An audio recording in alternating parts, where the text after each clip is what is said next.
Video like जरूर कर लीजिए और ऐसे वीडियो लगातार फ्री में पाने के लिए चैनल को तुरंत सब्सक्राइब कर लीजिए और बेल आइकन को जरूर टैप कर लीजिए ताकि आगे भी सारे वीडियो आपको मिलते रहे। यूट्यूब में फॉलो करते हैं तो प्लीज ये वाला फ्री टेलीग्राम चैनल जरूर ज्वाइन कर लीजिएगा। सारे नोटिफिकेशन सारे अपडेट यहीं पे आते हैं, ध्यान रखिए। नमस्कार दोस्तों, एग्जाम प्रिपरेशन के यूट्यूब चैनल पर मैं प्रियंका एक बार फिर से आप सभी का स्वागत करती हूं।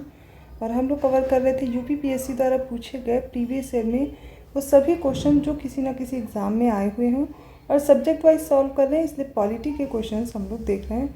पिछली क्लासेस में कुछ क्वेश्चंस हो चुके हैं, आप उन्हें देख सकते हैं। आगे क्वेश्चन कंटिन्यू कीजिए मेरे साथ। आपका क्या स्कोर है कमेंट करके बताइएगा। और समय रहते आप अपनी प्रिपरेशन यूपीपीएससी के द्वारा जो भी एग्ज़ाम्स कराए जा रहे हैं, लाइक आप आरओ मेंस की प्रिपरेशन कर रहे हैं या फिर आप यूपीपीसीएस की प्रिपरेशन कर रहे हैं। यूपीपीसीएस में आप 2026 अगर टारगेट कर रहे हैं तो आपको प्री प्लस मेंस आपको कंप्लीट फाउंडेशन बेस से शुरुआत करनी चाहिए प्री प्लस मेंस की। और अगर इस बार का आप मेंस टारगेट कर रहे हैं 2025 मेंस एग्ज़ाम, तो भी आप स्टडी फॉर सिविल सर्विसेज के नए पेड ग्रुप से जुड़ करके अपनी प्रिपरेशन स्टार्ट कर सकते हैं। स्टडी फॉर सिविल सर्विसेज आपको जो सिलेक्शन मटेरियल प्रोवाइड कराता है वो लेटेस्ट अपडेटेड और रिवाइज्ड होता है, जहाँ से आप देखेंगे अभी जो पिछला पेपर हुआ यूपीपीसीएस प्रीलिम्स का 134 क्वेश्चन डायरेक्टली पूछे गए थे स्टडी फॉर सिविल सर्विसेज के नोट से या फिर टेस्ट सीरीज से, पेड क्विज से। ये आप प्रूफ भी देख सकते हैं। और इसके साथ ही अगर आप यूपीपीसीएस मेंस की प्रिपरेशन करना चाहते हैं तो आपके सामने ये पेड ग्रुप दिए गए हैं जिसमें आप स्टडी मटेरियल और उसके साथ साथ डाउट ग्रुप जो है उसको ज्वाइन करके प्रिपरेशन स्टार्ट कर सकते हैं। जनरल हिंदी के लिए स्टडी मटेरियल मिल जाएगा फीडबैक के साथ। और इसके अलावा 90 डेज़ की आंसर राइटिंग प्रैक्टिस कराई जा रही है, वो भी आपके सामने ये कोर्स दिए गए हैं। इन सभी कोर्सेज को ज्वाइन करने के लिए आप व्हाट्सएप ग्रुप या फिर कॉल के थ्रू अपनी जानकारी ले करके कोर्सेज ज्वाइन कर सकते हैं। साथ ही जो स्टूडेंट्स अगले एग्ज़ाम को टारगेट करें, जैसे कि 2026 का एग्ज़ाम आपका होना है, तो आप फाउंडेशन कोर्स से जुड़ सकते हैं। यूपीपीसीएस प्रीलिम्स का फाउंडेशन बैच अवेलेबल हो चुका है, अभी से तैयारी शुरू कर दीजिए। देखिए फुल पेड ग्रुप है विदाउट क्लियरेंस, 9000 फी पे करना है आपको। इसको पे करने के बाद आपको टेस्ट सीरीज़ और जो भी सीसेट के नोट्स हैं, कंपाइलेशन है, लिस्टिंग्स है, डेली मंथली करंट अफेयर, इस सबका सब कुछ इसमें मिल जाएगा विद डाउट क्लियरेंस। अगर आप चाहते हैं डाउट क्लियरेंस नहीं करना है, आपको सिर्फ स्टडी मटेरियल चाहिए, 6500 पे करना है और आप टेस्ट सीरीज़ नहीं लेना चाहते, सिर्फ स्टडी मटेरियल आपको 4000 में मिल जाएगा। टेस्ट सीरीज़ के लिए भी अलग से आप सिर्फ टेस्ट सीरीज़ ज्वाइन कर सकते हैं या फिर पेड क्विज भी ज्वाइन कर सकते हैं। करंट अफेयर को जिनको प्रॉब्लम हो रही है, सिर्फ करंट अफेयर आपकी नहीं कंप्लीट हो पा रही, तो करंट अफेयर के लिए भी मात्र 2000 में आप करंट अफेयर्स प्रिपेयर कर सकते हैं। बीईओ का भी नया कोर्स लॉन्च हो चुका है, आप यहाँ से तैयारी कर सकते हैं। अगर आप चाहते हैं सिलेक्शन इसी बार हो आपका और इधर उधर आपका टाइम वेस्ट नहीं हो, पहली बार में सिलेक्शन लेना है, तो बस बिना कुछ सोचे समझे आपको स्टडी फॉर सिविल सर्विसेज से प्रिपरेशन स्टार्ट कर देनी चाहिए, क्योंकि यहाँ पर लेटेस्ट ट्रेंड पैटर्न और सिलेक्शन की तैयारी कराई जा रही है। अभी तक यूपीपीएससी के जो भी एग्ज़ाम्स उठा करके देख लीजिए, सबसे ज़्यादा प्रश्न स्टडी फॉर सिविल सर्विसेज से ही पूछे जाते हैं। सिलेक्शन के लिए आपके लिए काफ़ी प्रश्न वहाँ पर होते हैं, जैसे कि आपको जो प्रैक्टिस कराई जा रही है वो भी मोस्ट एक्सपेक्टेड क्वेश्चंस होते हैं। तो ज़्यादा जानकारी के लिए नंबर्स मैंने प्रोवाइड कर दिया, आप इन पर कॉन्टैक्ट करके जानकारी ले सकते हैं। चलिए आज की क्लास स्टार्ट करते हैं। 161 क्वेश्चन देखिए, भारत एक गणतंत्र है, इसका अर्थ क्या है हमें बताना है। ऑप्शंस आपके सामने हैं। सभी मामलों में अंतिम अधिकार जनता के पास होता है, या फिर भारत में संसदीय शासन नहीं है, भारत में वंशानुगत शासन नहीं है, या फिर भारत राज्यों का संघ है। तो देखिए भारत एक गणतंत्र है, इसका मतलब ये होता है कि भारत में वंशानुगत शासन नहीं होता है। 162 क्वेश्चन है, भारत एक गणतंत्र है जिसमें अंतर्निहित है। देखिए इससे कितनी तरह से प्रश्न बन सकते हैं। राज्य का अध्यक्ष निर्वाचित होता है, देश स्वतंत्र है, देश में एक जनतांत्रिक व्यवस्था की सरकार है, या देश में अंतिम सत्ता संसद में निहित है। अब इस वाले आंसर से आप ये आइडिया लगा सकते हैं कि आंसर ऑप्शन ए होना चाहिए, क्योंकि राज्य का जो अध्यक्ष है वो निर्वाचित होता है। 163 क्वेश्चन है, भारतीय संविधान कैसा है। कठोर है, लचीला है, ना ही कठोर है ना ही लचीला है, अंशतः कठोर है या फिर अंशतः लचीला है। तो देखिए हमारा संविधान यहाँ पर ये भी हो सकता था, ना ही कठोर ना ही लचीला, अंशतः कठोर और अंशतः लचीला दोनों में कन्फ्यूज़न है, लेकिन ऑप्शन डी करेक्ट करेंगे, क्योंकि अंशतः कठोर भी है और अंशतः लचीला भी है। अगर दोनों ऑप्शन सामने हैं तो ये ज़्यादा उपयुक्त होगा। 164 क्वेश्चन है, भारत की संसदीय शासन प्रणाली और ब्रिटेन की संसदीय शासन प्रणाली में अंतर का बिंदु इनमें से कौन सा है। सामूहिक उत्तरदायित्व, न्यायिक समीक्षा, द्विसदनात्मक व्यवस्थापिका या वास्तविक और नाम मात्र की कार्यपालिका। राइट आंसर हो जाएगा ऑप्शन बी, न्यायिक समीक्षा। तो भारत की संसदीय शासन प्रणाली और ब्रिटेन की जो संसदीय शासन है उसमें डिफरेंस अगर देखेंगे तो क्या है कि हमारे यहाँ न्यायिक समीक्षा है लेकिन ब्रिटेन में नहीं है।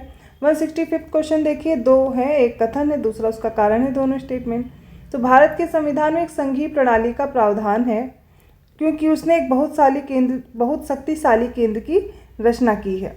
इन दोनों में से बताना कथन और कारण में क्या संबंध हो सकता है। देखिए इसका सही उत्तर कि भारत के संविधान में एक संघीय प्रणाली है, सत्य है। उसने एक बहुत शक्तिशाली केंद्र की भी रचना की है, ये भी सत्य है। लेकिन संघीय प्रणाली है, इसका कारण शक्तिशाली केंद्र की रचना तो नहीं हो सकता, इसलिए right answer option B choose करेंगे। स्पष्टीकरण नहीं है लेकिन दोनों ही सही दिए गए हैं। अगले प्रश्न पर आइए। भारत में संघवादिता व्यवहारिक नहीं है क्योंकि भारत एक संघीय राज्य नहीं है। इन दोनों में क्या रिलेशन होगा वो बताइए। तो देखिए भारत में संघवादिता एक व्यवहारिक नहीं है, बिल्कुल सत्य है। और भारत एक संघीय राज्य नहीं है तो हमारा तो संघ है ना, आर गलत हो जाएगा, कारण गलत है, कथन सही है। 167 क्वेश्चन है, निम्न में से कौन एक भारत के संविधान के संघीय लक्षण हैं? केंद्र तथा राज्यों के बीच शक्ति का बंटवारा, पूर्ण रूप से लिखित संविधान, एकल नागरिकता या स्वतंत्र न्यायपालिका। राइट आंसर हो जाएगा ऑप्शन सी, एकल नागरिकता। भारत के संविधान के संघीय लक्षण में एकल नागरिकता आती है। बाकी देखेंगे केंद्र और राज्यों के बीच शक्ति का बंटवारा, पूर्ण रूप से लिखित संविधान। जब संघीय लक्षण की बात होगी तो क्या एकल नागरिकता संघ की मतलब भारत की नागरिकता है लेकिन राज्यों की कोई नागरिकता नहीं होती है। 168 क्वेश्चन है, भारत में संघीय व्यवस्था से संबंधित निम्न कथनों पर कौन सा सही है? इन सारे कथनों को पहले देखिए, चारों के चारों आपके सामने हैं। पहला, संविधान शासन की मूल संरचना के लिए संघीय व्यवस्था की प्रस्तावना करता है, बिल्कुल सही है। अगला देखते हैं, एकात्मक झुकाव का उसमें सशक्त मिश्रण है। दोनों संघ तथा राज्य विधायिकाएं प्रभुता संपन्न है, बिल्कुल गलत है। केवल संघ प्रभुता संपन्न है, विधायिकाएं नहीं हैं। विधायिकी, वित्तीय तथा न्यायिक शक्तियां संघ द्वारा उसकी इकाइयों के मध्य विभाजित की गई हैं। क्या ये सही होगा? बिल्कुल गलत है। राइट आंसर क्या होगा? ऑप्शन बी, केवल पहला और दूसरा कथन सही है। अगले प्रश्न पर बढ़ते हैं। 169 क्वेश्चन है, राजनीतिक दल लोकतंत्र के जीवन रक्त हैं, ऐसा कथन और इसका कारण है क्योंकि लोग खराब शासन के लिए सामान्यतः राजनीतिक दलों को कोसते हैं। इनमें से कौन सा संबंध बिल्कुल सही है? तो देखिए, राजनीतिक दल लोकतंत्र के जीवन रक्त हैं क्योंकि लोग खराब शासन के लिए सामान्यतः राजनीतिक दलों को ही कोसते हैं। तो ऑप्शन ए करेक्ट होगा, कथन और कारण सही है, स्पष्टीकरण भी है इसका। फिर से देखिए, भारतीय संविधान अर्धसंघात्मक है। भारतीय संविधान ना तो संघात्मक है क्योंकि ना ही एकात्मक है। इसमें बताइए क्या रिलेशन है? तो सही है, उत्तर बिल्कुल सही है। कैसे सही होगा? तो देखिए, भारतीय संविधान अर्धसंघात्मक है तो ये तो बिल्कुल कथन सही है आपके सामने। भारतीय संविधान ना तो संघात्मक, अब यहाँ पे ना तो संघात्मक तो गलत हो गया, और ना ही एकात्मक। अगर होता भारतीय संविधान संघात्मक और एकात्मक भी है तो माना जा सकता, ना तो संघात्मक ना ही एकात्मक, इसलिए अर्धसंघात्मक है, ये गलत हो जाएगा। तो ऑप्शन सी सही है, केवल कथन सही है और कारण गलत है। भारतीय संविधान के विषय में निम्नलिखित कथन में से किसका है ये बताना है। भारतीय संविधान अधिक कठोर तथा अधिक लचीला, इसके मध्य एक कक्षा संतुलन स्थापित करता है। ये कथन किसका? बी आर अम्बेडकर का, MP पायली का, अलेक्जेंड्रोविक्स का या KC बियर का? राइट आंसर ये KC बियर का है। देखिए, जो प्रश्न आप देख रहे हैं ये अब अगले चैप्टर पे हम लोग बढ़ चुके हैं। जो संविधान की विशेषताएं हैं उनसे जिस तरीके से प्रश्न बने हैं वो आप देख रहे हैं। तो टॉपिक वाइज आप सारे क्वेश्चंस मेरे साथ सॉल्व कर रहे हैं। अगला प्रश्न है, निम्नांकित में से किस एक का कथन है कि संविधान को संघात्मकता के तंग ढांचे में नहीं ढाला गया है? DD Basu, KM Munshi, BR Ambedkar या AK Iyer? Right answer option C, BR Ambedkar इनका कथन है। अगला प्रश्न देखिए, 173 है, भारतीय राजनीति पद्धति के बारे में निम्न में से कौन सा कथन सही नहीं है? धर्मनिरपेक्ष राज्य, संसदीय पद्धति की सरकार, संघीय नीति, राष्ट्रपति पद्धति की सरकार। और इसका राइट आंसर क्या हो जाएगा? ऑप्शन डी, राष्ट्रपति पद्धति की सरकार। 174 क्वेश्चन है, भारत और अमेरिका की राजनीतिक व्यवस्थाओं के बीच निम्नलिखित में से कौन सी विशेषताएं समान हैं? अवशिष्ट शक्तियां केंद्र के पास हैं, अवशिष्ट शक्तियां राज्यों के पास हैं, या राष्ट्रपति के पास पॉकेट वीटो की शक्ति, या फिर उच्च सदन में कुछ मनोनीत सदस्य होते हैं। इसका राइट आंसर देखिए, यहाँ पर राष्ट्रपति के पास वीटो की शक्ति है। ये भारत और अमेरिका की राजनीतिक व्यवस्थाओं में समान है। बाकी कुछ भी समान नहीं है, इसलिए राइट आंसर यहाँ पर हम क्या चूज़ कर रहे हैं, option A.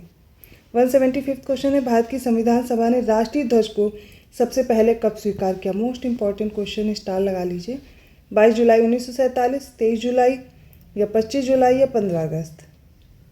Right answer option है 22 जुलाई 1947 को भारत की संविधान ने राष्ट्रीय ध्वज को अपनाया था या स्वीकार किया था।